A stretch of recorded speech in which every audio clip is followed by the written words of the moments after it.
Hi everyone.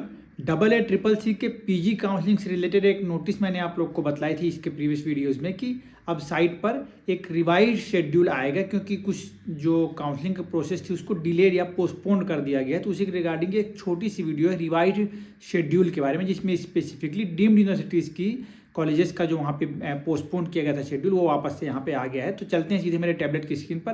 तो देखिए अब आप लोग को दिखाई दे रहा है स्क्रीन पर लिखा हुआ है time schedule for online double A triple C PG counselling academic year 2024-2025। Actually आप सभी को पता है कि कट ऑफ रिड्यूस किया गया है, जिसके कारण से जो हमारा एडमिशन प्रोसेस है उसको थोड़ा सा एक्सटेंड, मतलब उसका टाइम लिमिट थोड़ा सा भी बढ़ा दिया गया है। और कुछ बच्चों का ये सवाल मेरे से पूछा जा रहा था कि सर ये जो परसेंटाइल रिड्यूस है वो केवल इस साल के लिए है या फिर हमेशा रहेगा। तो बतला दूं क्लियरली, नोटिस में भी लिखा है और ऐसे जो परसेंटाइल रिडक्शन किए जाते हैं वो ईयरली वाइज में ही किए जाते हैं। मतलब कि इस बार जो भी रिडक्शन किया गया है वो इसी साल के एकेडमिक ईयर के लिए मान्य है। नेक्स्ट ईयर अगर जरूरत पड़ेगी तब वो वापस से रिड्यूस करेंगे या फिर नहीं करेंगे, जैसा भी उनका उसमें निर्णय होगा। ठीक, इस बार वाला पर अभी के लिए ही है। तो हम सीधे आ जाते हैं, नीचे लिखा होगा देखिए आपको यहाँ पे दिख रहा है stray vacancy round SVR1 for government aided central university national institute, वो वाला हो चुका है। नीचे यहाँ पे लिखा है, इसको ध्यान दे लीजिए कि revised stray vacancy round 2 of government aided central university national institute करके यहाँ पे लिखा हुआ है। यहाँ पे कोई भी नया रजिस्ट्रेशन, नो चॉइस फिलिंग है। The choices submitted during round 1 round 2 will be considered for stray vacancy round 2, ऐसा करके यहाँ पे लिखा हुआ है। After that process of seat allotment 20 नवंबर और 21 नवंबर को ये होना था, मतलब आज के डेट पे ये हो रहा है। पब्लिकेशन ऑफ रिजल्ट आज 21 नवंबर है, आज के डेट में रिजल्ट बाहर आ चुका है।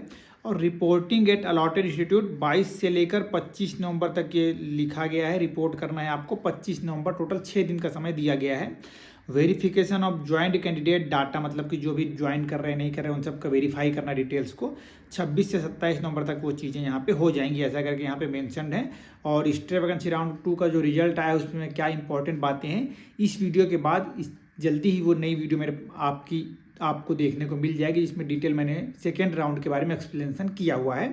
अब अपन आगे बढ़ लेते हैं स्ट्रे वैकेंसी राउंड, जिसके बारे में आप लोग जानना चाह रहे हैं। Revised stray vacancy round SVR for deemed universities करके लिखा हुआ है। प्रोसीजर क्या है, तो after third round vacant seats of deemed universities are and a list of eligible registered candidates will be forwarded to deemed universities on 29 November 2024। मतलब कि जो ये काउंसलिंग हो जाएगा उसके बाद 29 नवंबर को पूरी सीट की जानकारी और बच्चों की, एलिजिबल स्टूडेंट्स की जानकारी डीम्ड यूनिवर्सिटीज़ की ओर वापस से भेज दी जाएगी। ये बात आप सभी जान ही रहे होंगे, जो लोग मेरी वीडियोस को पहले से फॉलो कर रहे हैं उनके लिए खासकर।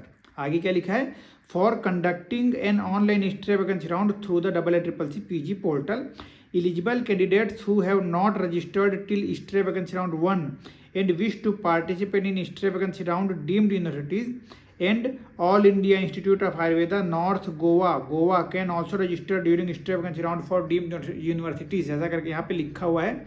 इसके लिए आप रजिस्ट्रेशन कर सकते हैं करके यहाँ पे दिया हुआ था ऑप्शन। ठीक, रजिस्ट्रेशन एंड पेमेंट क्या बोल रहे हैं, 26 नवंबर 2024 से लेकर 28 नवंबर 2024 के दोपहर 2 बजे तक आपको रजिस्ट्रेशन करने का मौका दिया जाएगा। बहुत नई बात हो जाएगी, जो भी अभी तक चूक गए थे या फिर किसी भी कारणों से नहीं किए थे, स्पेसिफिकली ऐसे बच्चे जिनके लिए कट ऑफ रिड्यूस किया गया उनको तो करना ही करना है।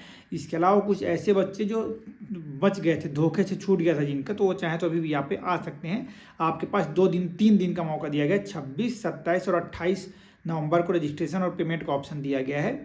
और पेमेंट पर आपको ध्यान रखना है कि payment facility will be available till 5 PM of 28 नवंबर, मतलब 28 नवंबर को दोपहर 2 बजे में रजिस्ट्रेशन आपका फिनिश हो जाएगा और जो पेमेंट है वो शाम के 5 बजे तक फिनिश हो जाएगा। आफ्टर दैट लिखा हुआ है schedule for counselling and reporting for deemed universities, तो 29 नवंबर से लेकर 10 दिसंबर तक का समय, टोटल 12 दिन का समय आपको काउंसलिंग प्रोसेस के लिए यहाँ पे दिया जा रहा है। After that verification of total joint candidates data, ये 11 तारीख से भी, इसमें अपने को कोई खास रोल नहीं है इसका। मेनली हमको ध्यान रखना है कि अगर आपको एडमिशन अभी लेना है, आपके कट ऑफ रिड्यूस हुए हैं, अब आप आगे मतलब पढ़ाई करना चाह रहे हैं, है ना, कट ऑफ रिडक्शन के कारण अब आप एलिजिबल हो गए, तो आपको क्या करना पड़ेगा, 26, 27 और 28 ये 3 दिन दिए गए हैं रजिस्ट्रेशन कराने के लिए। वो सब चीज़ों के करने के बाद आपका रिजल्ट आ जाएगा। 29 से लेकर 10 दिसंबर के बीच तक का समय दिया गया है। और यहाँ पे नीचे एक बात और लिखा हुआ है कि last date of admission in ASU and HPG courses for academic year 24-25 is 20/12/2024, मतलब कि जो मैंने पहले भी आपको बताया था कि 20 दिसंबर 2024 लास्ट इस साल के सेशन का डेट डिसाइड किया गया एडमिशन के लिए। तो इस प्रकार ये जो रिवाइज शेड्यूल था और जो बच्चे एडमिशन के लिए रजिस्ट्रेशन अभी नहीं कर पाए थे उनको कैसे करना है वो मैंने आपके सामने एक्सप्लेन कर दिया। आई होप कि इस वीडियो से आपको बेनिफिट हो पाएगा, और किसी प्रकार की समस्या हो तो इस वीडियो के नीचे कमेंट कर दीजिएगा। Stay connected and thank you so much.